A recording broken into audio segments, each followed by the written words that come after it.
Представяме продължението на един нов модел, произведен от Niki Rotor Aviation, Lightning. Различното от преди представения модел преди 2 години и този е, че двигателя, с който се движи тази машина, е друг.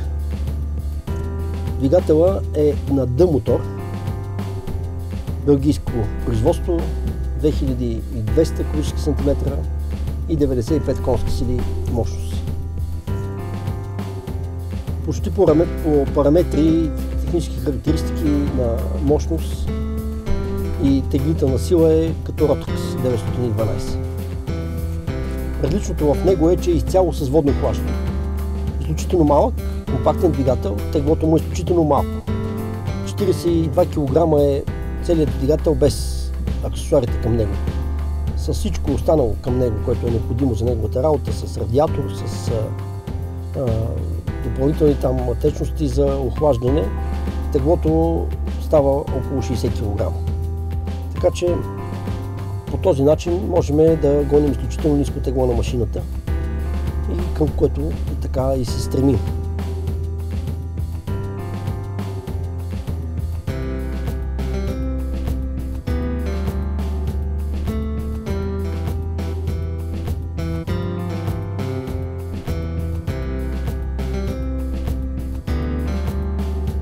Различното и иновативното в този проект е начина на поставяне на опашката.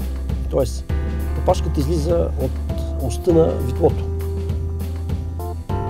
Сравнително така сложна конструкция, но пък изключително надежна и придава различен дизайн, придава така по-различен вид на машината и много хора, любители на автожирите, много я харесват.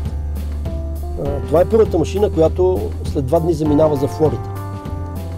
Днеска проведахме окончателен последен тест преди да предадем машината на нашия клиент в Орландо, така че съм щастлив, че вече проекта, с който започнахме и доста така отдавна, вече започва своята реализация и влизането на пазара на тези машини в света.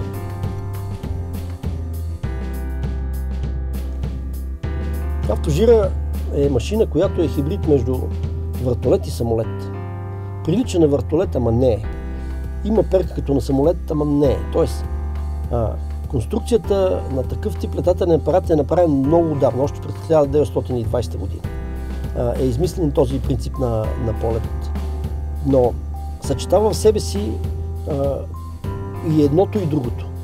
Лети като самолет, така излита и така каца, но поведението във въздуха е почти като вертолет. Тоест единственото, което не може да прави, е да зависне, да виси на едно място. Но къса дистанция на излитане, в сравнение с самолета. Излита от 50 до 100 метра, вие сами виждате. Каца почти на място. 10-15 метра и машината е спряла. Така че това са основни предимства пред всички останали. Тоест, каквото и да се случи, не дай си Боже, как се казва, отказ на двигател, винаги може да се приземиш една малка полянка съвсем безопасно. Има голям диапазон на скорост, лети много бавно, лети сравнително бързо. Изключително удобна, красива, по отношение на технически характеристики, изключително маневрена. И надявам се оценките да го направят бъдещите наши клиенти.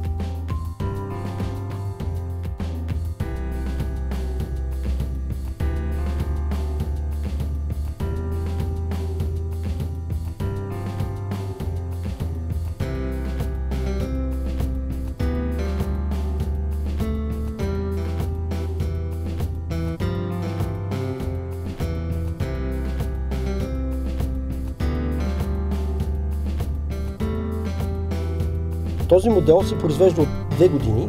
От 2 години всъщност е направен първият прототип. Произвежда се в Niki Rotor Aviation. Почти 10 години работиме в развитието не само и на този проект, но и на други проекти, които преди това сме правили. При направена поръчка от клиент времето, за което можем да реализираме тази поръчка е 3 месеца. Реално нещата се случват много по-бързо, но като имам предвид всички договорки, уточняване, какво, кое, как да бъде, каква да бъде окомплектовката, времето за изработка, за изпитание, всичките неща се случат в рамките на 3 месеца. Капацитета в момента ни е да произвеждаме по една машина на месец. И тази машина е с тегло празна 265 кг. Пълна още 200 кг полезен товар. Мощността на двигателя е 95 конски сили. Диаметъра на ротора е 8,50. В момента този ротор е на една американска фирма, една много известна, която произвежда роторни лопати, Спорткоптер се казва.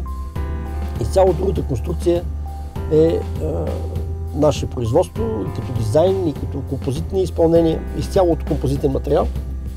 В следващите модели, в следващите бройки, тялото е направено изцяло от карбон, докато тук не е изцяло.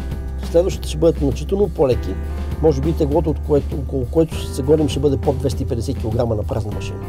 Готова за полет, както е тази в момента. Така че към това се стремим, изключително здрава, и се надявам за бъдеще така да има добър прием на пазара на автожирите в света.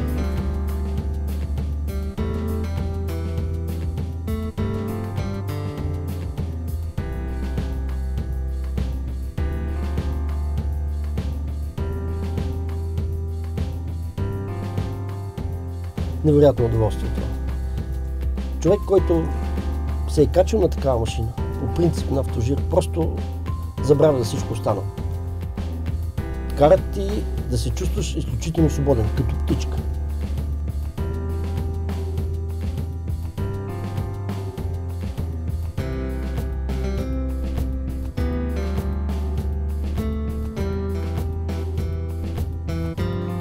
Свобода, удоволствие и безграничност.